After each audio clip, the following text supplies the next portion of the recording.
ताई, गेली 4 वर्षापासून आपण तुझ्या डिवोर्सची केस लढतोय आणि फायनली आज आपण जिंकलो. पण एक सांगू का, तो नेहमी सारखा अग्रेसिव्ह नाही वाटला. खूप शांत होता. असं वाटत होतं की त्याला स्वतःलाच या सगळ्यातून मोकळं व्हायचं. जाऊ दे, मरू दे, आपल्याला काय. बरं, तू ऑटो कर आणि घरी जा. मी थोडा मार्केटमध्ये जाऊन येतो. चल.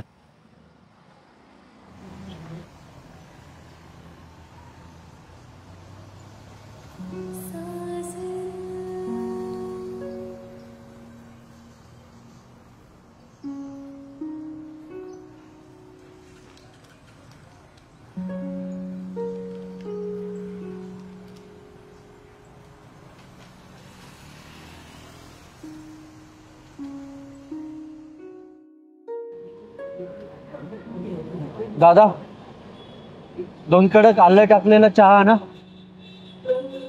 मॅडमला आलं टाकलेला कडक चहा आवडतो.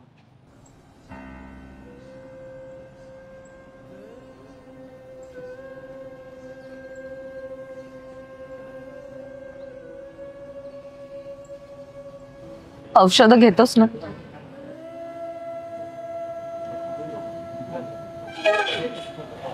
हो.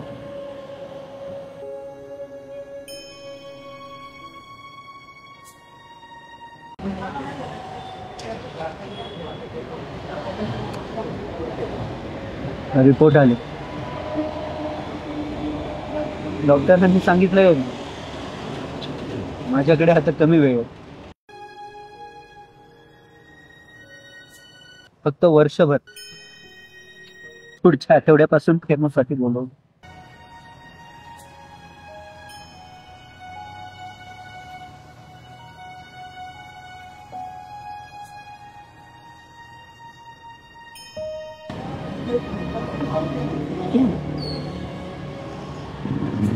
कोर्टाने मला तुला 12 लाख रुपये द्यायला सांगितलं.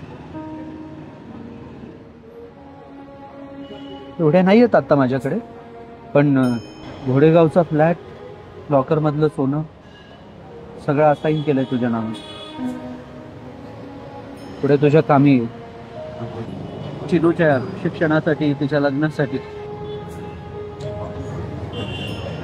आणि हा ते नारायणगावचा फ्लॅट कुठं मी वर घेऊन जाणार आहे,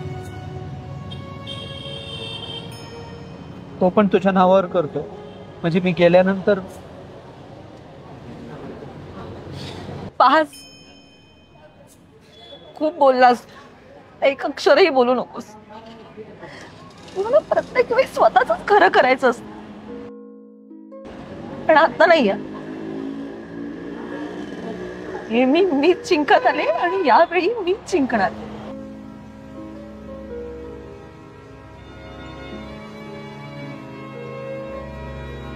प्रीती, मला सोडून जाऊ नको. मला मारायचं नाहीये. मला खरंच मारायचं नाही. मला जगायचंय, खूप जगायचंय. मला तुझ्या सोबत जगायचंय प्रीती. खूप जगायचंय.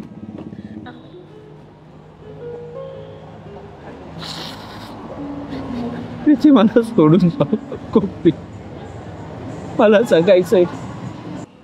तुला सोडून हेच जाणार नाही.